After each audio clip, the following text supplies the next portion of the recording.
Shalom. So this photo was taken last night, February 15. As you can see, it's a full moon. If you were observing the heavens last night, you would have actually seen it. And this is why it's a sign anywhere in the world you are. You can see this. Unlike the black moon, you cannot see it from anywhere, right? So all Israel that are scattered at the four corners were able to keep the same new moons and the same Sabbaths and the same appointed ceremonial feast days, right? Now, I'm going to show you something. Um, Now it's February 16, and what you will realize is it is new moon day, right? So let me just jump to that part.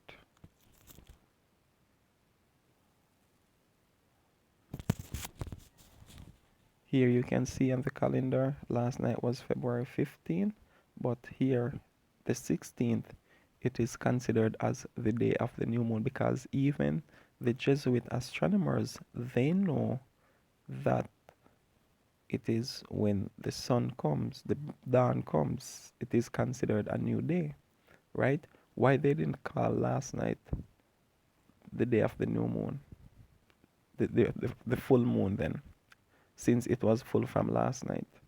No, but it is recognized today, right? Because the sun has to first come, because days come from the sun.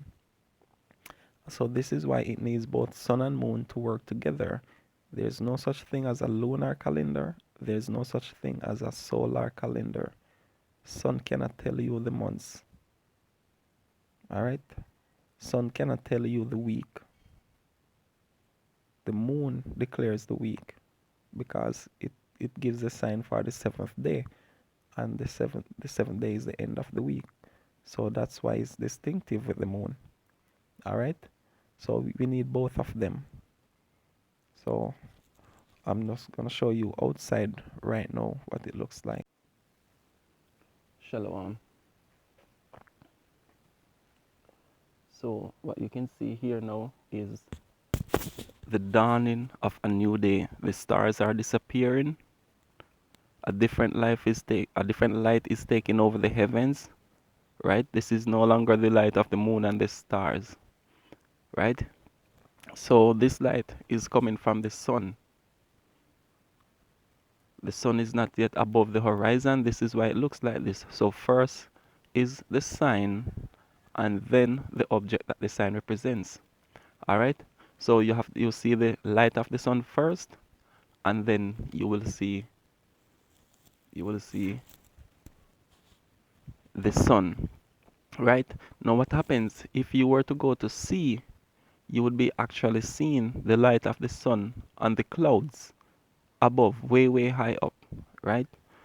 Like I said, a lot of people, they don't know anything about nature, they don't know anything about farming, they don't know anything about fishing, they don't know anything about animals.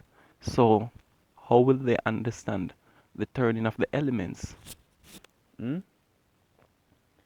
So the day does not begin at sunrise, it begins at dawn. And this is it when the stars are disappearing. So last night was February 15. We all witnessed a full moon. The only reason why you would not see a full moon is if the sky was cloudy or something like that. But wherever the children of Israel are scattered, they would all see the sign, and everyone would be keeping the same new moon, the same Sabbaths, and the same ceremonial feasts, regardless of where we are scattered. All right? So that is it. The Jesuit astronomers, they know too that this is the day of the new moon because they know that it was full from last night. Why did not they why they did not put the full moon or the new moon for February 15th is because they know that it begins with the sunrise, the sunlight, the day of the new moon. And they know that the day is different from the night, right? So this is it. First, it was the sign. Today is the day. February 16th, new moon. Shalom.